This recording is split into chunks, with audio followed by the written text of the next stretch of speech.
Alyssa accidentally discovered a masked intruder and was instantly terrified when she realized he had somehow made it to her front door.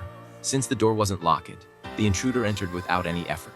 But by that time, Alyssa had already vanished without a trace. However, the spinning ball of yarn on the floor immediately alerted the intruder that something was off. He followed the trail of yarn to the staircase. Looked like Alyssa had run upstairs. Just then, another masked intruder entered the house. The first men pointed the yarn, signaling that their target had gone upstairs. The two men quietly advanced, following the trail into the bedroom.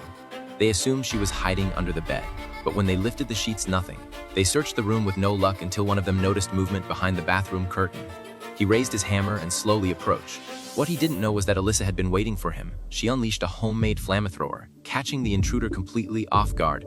The second intruder rushed toward her, panic, eliciting the fire as a threat. She managed to keep him at bay while retreating step by step, but as she turned to run, the intruder behind her closed in fast. In her panic, Alyssa tripped, tumbling violently down the stairs. The crash left her looking completely knocked out, but in reality she was fully conscious. When the intruder came closer and kicked her to check, she didn't respond at all, making him drop his guard, completely seizing the opportunity. She struck back and made a run for it, but she was still a step too late, trapped in a corner with nowhere left to run in that moment. She knew she couldn't risk making him angrier, so she reluctantly gave in and let herself be tied up. 3 minutes later, Alyssa was bound and shoved into a car.